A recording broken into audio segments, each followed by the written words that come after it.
Welcome to Trippy Commentaries and our coverage of the 2014 NFL Draft. Thank you guys for watching. We have made it to pick number 14, the Chicago Bears, one of our favorite teams to look out every year. Who knows what they're up to? Last year they kind of fell off a little bit, but I'm sure they can definitely bounce back with a few great players that they can find here in this draft. So let's see what they decide to do. They're going to go with cornerback, an interesting position here, Kyle. Yeah. They're going with Kyle Fuller, a guy I think you had rated number one out of all the cornerbacks, even over Justin Gilbert. He's going to go be the protege of Charles Tillman, Tim Jennings. We'll see what happens there. What do you think? Well, I felt he was probably one of the better coverage corners in the draft. He's got great field speed. He's very aware of what's going on the field. So you can kind of play man and zone. I actually had this flipped. I actually had him going to the Lions. I felt he was a good fit for them. They needed a cornerback, but with Gilbert already off the board, I had actually Gilbert going to the Bears because I felt they did need a cornerback for sure. And a good I thought special Gilbert would have teams guy. filled a little better for them because they to kind of fill that void of Devin Hester, to kind of pick up that where he left off. Fuller's a great cornerback for them. They needed to fill in this spot. I feel that that they're with the injury of Tillman last year, they really suffered at cornerback, and I think they might try to move Tillman to like a safety position this year, kind of get him out of that cornerback role. I think Fuller's the guy that's going to step up and fill in that void, and if not, he's going to start off as a nickelback if they have Tillman and Jenkins better with that cornerback. Yeah, definitely. So really can't complain about the pick. Like I said, a lot of people had him as the number one cornerback overall in the draft. Yeah. So to pick him up at number 14, kudos to you, Kyle. I know you predicted they got Justin Gilbert. Yeah. Didn't happen. Kyle Fuller sure makes a lot of sense there, considering he fell all the way to pick number 14. He probably should have went just a little bit higher than that. Let's go ahead and move on to pick number 15, the Pittsburgh Steelers.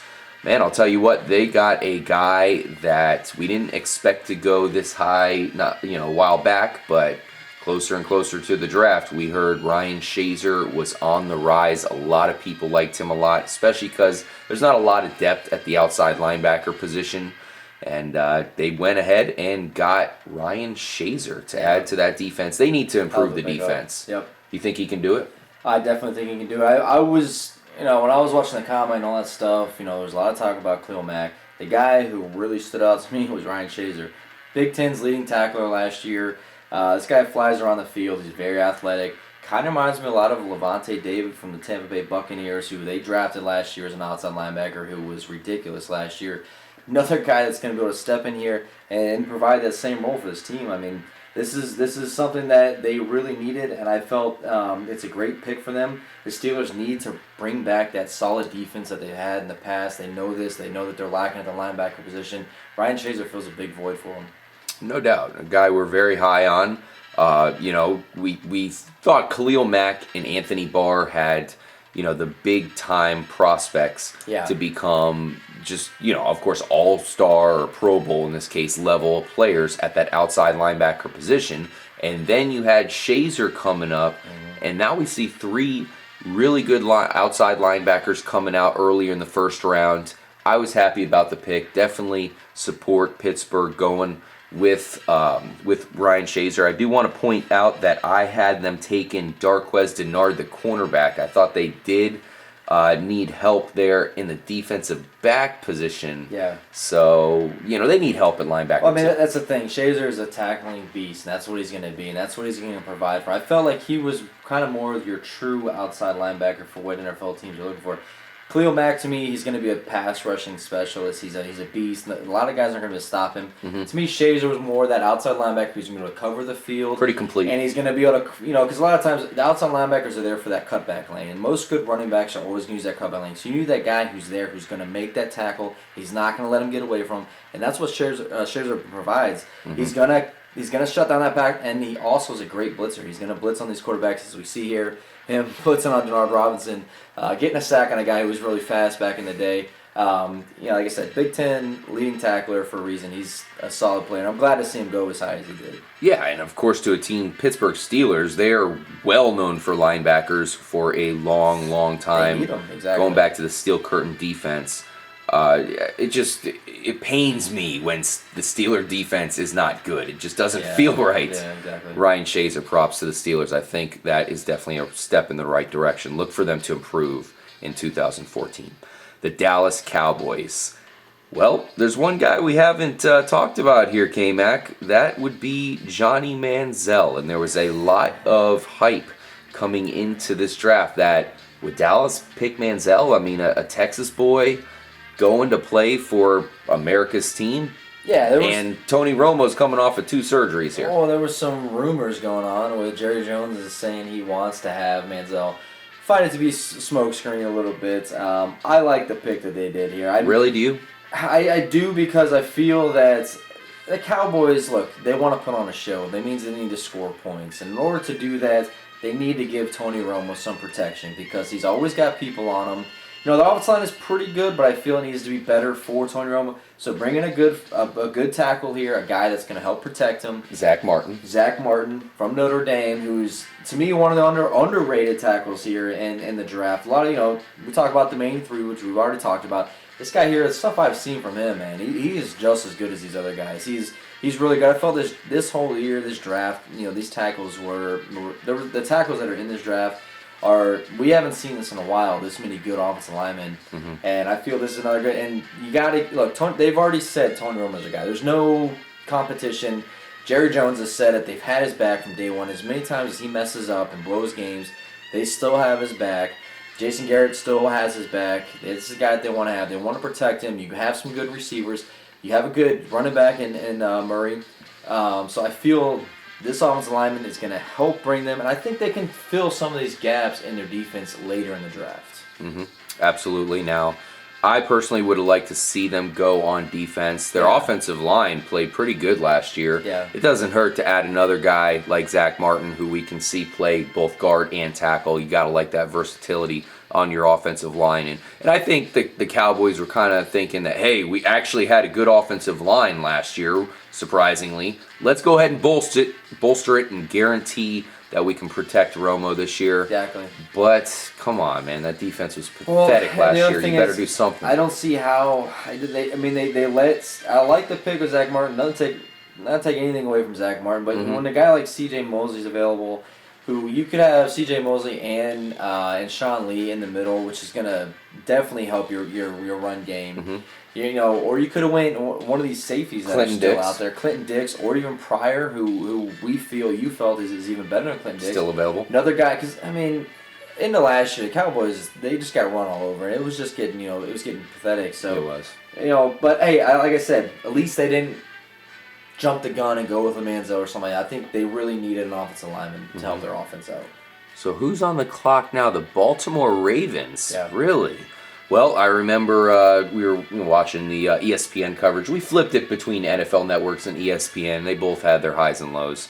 But one guy who was covering the draft there on ESPN was Ray Lewis, an inside linebacker for the Baltimore Ravens. And they go with CJ Mosley, possibly the next coming of a great inside linebacker there for that organization, a guy we all liked a lot. I was kind of hoping he'd fall to Philly just because, that would have been a great fit. But, the Ravens say, screw that. We're taking the guy. We're going to punch him in our defense, try to upgrade it from last year, get it back to that elite level. Do you like the pick, K-Mac? I do like the pick, and that's what the Ravens need. Ravens are known for that defense. I still think they could have maybe went safety here,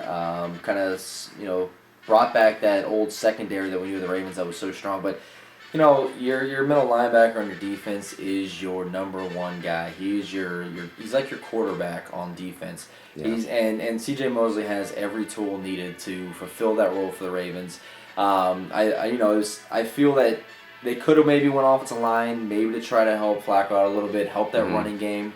I feel that maybe they felt all the offensive linemen that they wanted were already gone at this point. Yeah. Especially with Zack Martin just going the pick before that. So, I feel that they felt at this point right here that going middle linebacker is more crucial to help their team next year than any other position. Yeah, I was surprised. I did have them going Cyrus Kwanjo just because I did want them to improve that offensive line, but can't complain. They go with CJ Mosley, a guy I compare to Bobby Wagner for the Seattle Seahawks. In fact, you can see it there on the screen. They look like twins right there. Exactly, and I agree. They're both very smart middle linebackers. Mm-hmm. They're guys who are going to run your defense, and they don't miss tackles, man. They got them wrapped up. They come in, and the thing I noticed about CJ Mosley, man, every time the ball is snapped, his first step is always up. And studying linebackers, I've always noticed the guys that are solid are those ones who can take that step forward first, get in there to go to beat the lineman to stop the run, and then if they notice the pass, they get back in coverage quick. CJ Mosley did that all last year for Alabama, and he was a big part of why that defense was so solid last year. Mm-hmm. Let's take it to NYC, Kyle. The home of the draft last year, they took this guy right here. And the problem with taking him is, Geno Smith might have a decent future here, but now all of a sudden Manziel's available. And it's almost like, man, if we didn't have Geno Smith, this would be a perfect opportunity to bring in Manziel. Yeah, but the problem with bringing in Manziel, you already have Mike Vick, who you just picked up. So carrying three quarterbacks is a pretty tough thing to do. I'd like to see him help out that defense a little bit. I know we were talking about cornerbacks, so let's let everybody know. Who did they pick?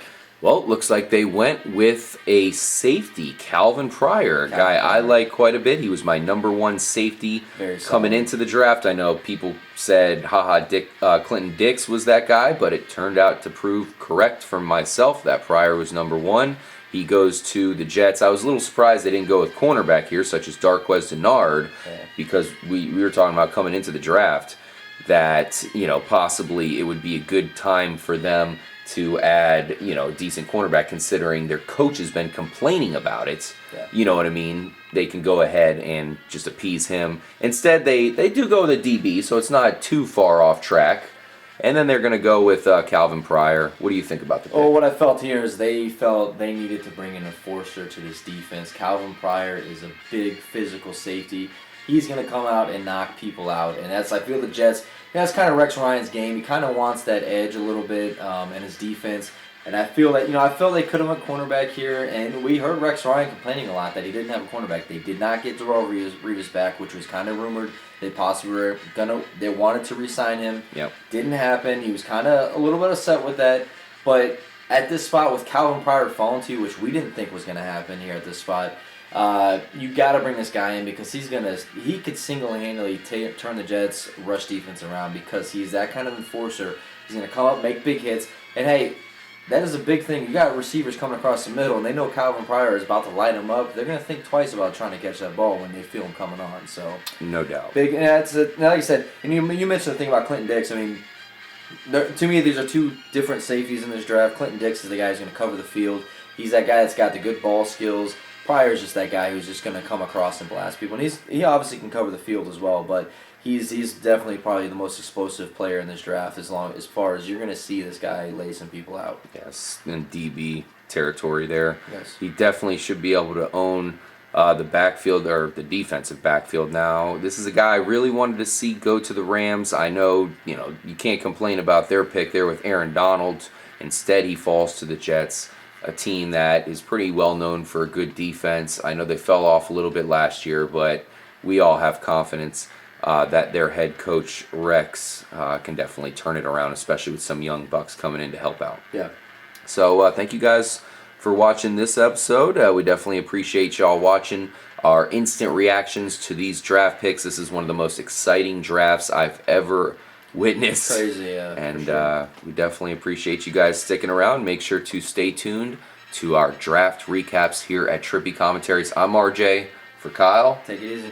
Later, guys.